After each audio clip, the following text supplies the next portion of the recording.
quand vous voulez. Donc c'est une C3.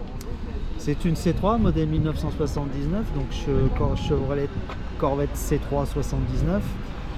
L'année 79, c'est l'année où il y a eu le plus de Corvettes de diffusées, puisqu'il y en a eu plus de 53 000 de construites. À savoir que la Corvette donc, est la sportive la plus ancienne au monde, puisqu'elle est fabriquée depuis 71 ans. Premier modèle sorti en 1953, modèle C1.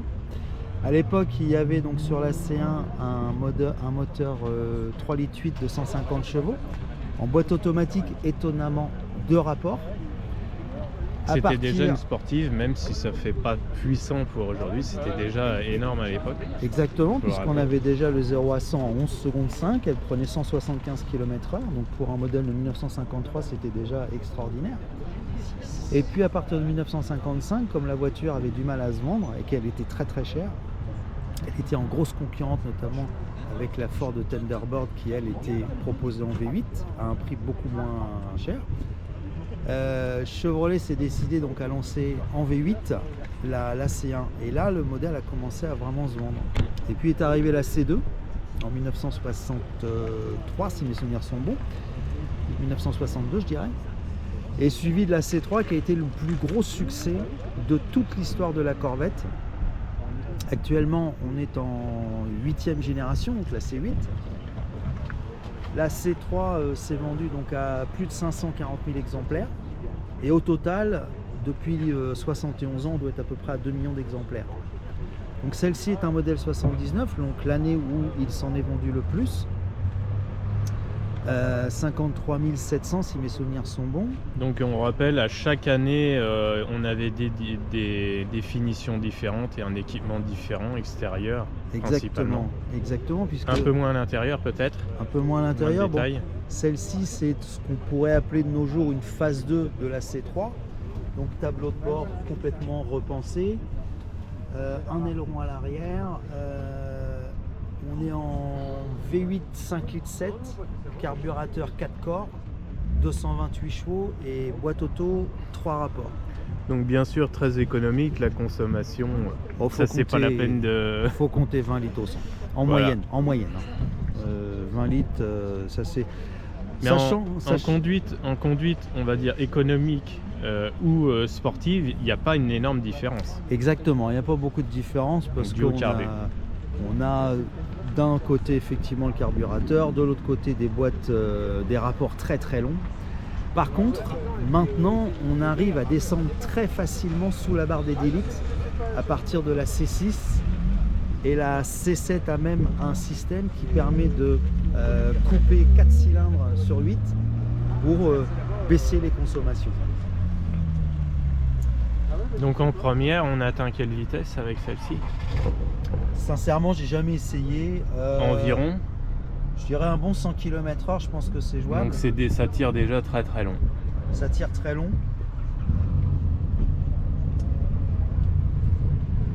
Donc en état, il y a une peinture qui a dû être faite, j'imagine. Alors non, elle est strictement d'origine. Par contre, elle est très suivie cette voiture. C'est une voiture qui était en Floride jusqu'en... On est en 2024, elle est arrivée en France en 2017.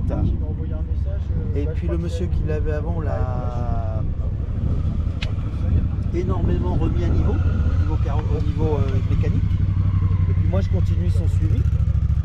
Là cette année on a refait tous les trains roulants, on a refait la direction assistée qui était d'origine. Mais sinon elle est strictement d'origine la voiture. On peut aller voir le moteur si vous voulez. Ouais, on peut jeter un œil.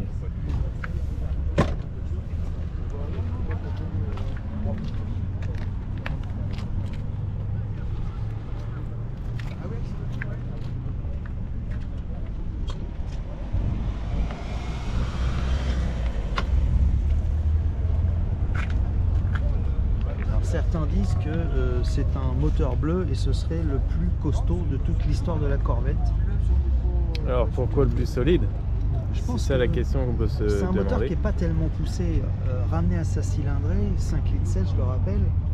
On a 228 chevaux, ce qui n'est pas énorme. Mais est-ce qu'il y a des éléments qui sont réputés plus robustes sur cette série-là? C'est possible. Niveau bas moteur, bielle, oui, cylindre, c'est un une moteur particularité. C'est un moteur qui ne tourne pas tellement vite. La C3 était proposée aussi en moteur 7 litres 4. Et là, il semblerait qu'il y ait un peu plus de fragilité. Mais sur l'ensemble de l'histoire de la Corvette, il faut savoir que c'est une voiture extrêmement solide. Les blocs sont très solides, je pense qu'en général. Les blocs sont très solides, c'est de la fonte, c'est du gros pépère tranquille, comme on le dit un peu familièrement. Mais ça prend pas spécialement de tours, hein, je crois. Ça prend pas spécialement. Ça tourne un peu au ralenti. Par exemple, sur ma C6, donc, qui elle est en 6 litres, C'est déjà très différent. c'est très différent. Ouais. À 140 km/h, je tourne à 2000 tours seulement. Ça tourne encore au ralenti aussi. Oui, voilà. Mais ça prend plus de tours. Ah oui, d'accord. Surtout la version ZR1 qui... Alors ici, on a un souvenir de Floride sur le pare-brise. Côté là. On a encore l'autocollant du garage qui s'en occupait lorsqu'elle était à Naples en Floride. Alors là, il est à l'envers. À l'intérieur, on le verra à l'endroit. Il est juste ici, là. Voilà.